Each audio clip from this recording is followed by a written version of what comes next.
Msanii wa hapa nchini Kenya, msanii Willy Poze ameweza tu kuweza kuwashtua baadhi ya mashabiki zake baada tu ya yeye kuweza kuannounce kwamba atakuwa tu ana make comeback katika gospel baada tu ya muda mrefu ya yeye kuweza kuimba muziki wa secular ama love songs. Ukumbuke msanii Willy Paul ni msanii ambaye pia aliweza tu kuweza kuvuma kwa ngoma zake za gospel wakati ule ambao pia alifanya kolabo nzuri sana na Gloria Muliru, na pia tu nyimbo ambazo pia aliweza kufanya singles, lakini tu at the end of the day aliweza kuchange direction ya kwake na akaanza kuimba love song, kitu ambacho pia watu wengi tu zaidi pia waliweza kupenda nyimbo zake kwa sababu alikuwa ama anaandika tu uandishi pia mzuri katika nyimbo za mapenzi. Lakini tu 2026 ameweza kuannounce ya kwamba atakuwa tu ana change idea na pia atakuwa ana change, amesema kwamba atakuwa anarudi kanisani ili kuhakikisha tu kwamba anaandika nyimbo zake za gospel. Kumbuka tu announcement ambao pia watu wengi tu zaidi wameipokea, wanaendelea kutoa reaction nyingi zao pale katika social media baada ya msanii Willy Paul kuweza kuannounce kwamba atakuwa return kwa gospel, kitu ambacho pia baadhi ya mashabiki na pia wasanii wameweza tu kuweza kumencourage kuweza kumake comeback kwa gospel, kwa sababu ni mtu ambaye pia ni baadhi ya watu ambao pia waliweza kushikilia muziki wa gospel wakati ule, kwa sababu muziki wa Kenya, watu wengi tu wanaamini kwamba muziki wa Kenya mara nyingi zaidi ni wa gospel, kwa sababu wakati ule wasanii wengi walikuwa wa gospel, kwa msanii Bahati ambaye pia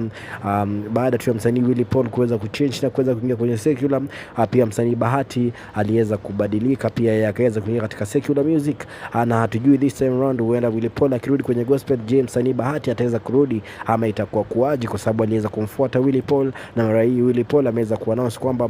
huenda tu labda atakuwa anarudi kanisani na kuanza kuimba muziki wa gospel tena, kwa sababu ni baadhi ya watu ambao pia waliweza kujenga muziki wa gospel, na pia kwa watu wengi kusema tu kwamba hao tu the same person ambao waliweza kujenga muziki wa gospel that time, wasanii kama vile Willy Paul na Bahati, baadhi tu ya wasanii ambao pia waliweza kuharibu muziki wa gospel, na huenda tu labda msanii Willy Paul anataka kuweza kujenga tena ama kurudi tena kwenye gospel na jaribu kujenga mahali ambapo pia aliweza kubomoa, kwa sababu kwa muda mrefu sana msanii Willy Paul amekuwa tu akifanya secular, na akisema tu kwamba akieleza kwamba kuna baadhi ya watu ambao pia wakati ule waliweza kufukuza katika muziki wa gospel, lakini this time round amesema tu kwamba wasanii wa gospel waweze kujipanga sana, kwa sababu kuna ngoma nyingi ambazo pia atakuwa anazitoa tu 2026 na ambazo pia zitakuwa za gospel, kitu ambacho pia watu wengi tu zaidi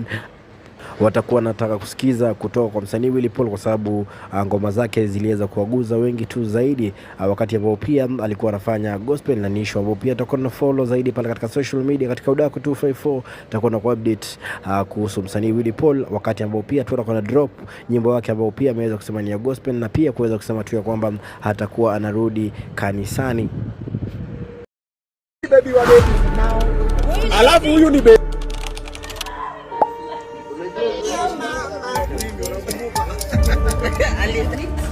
What's it called? Blue band? Mafi Muscular. You know what? Yeah, this is it.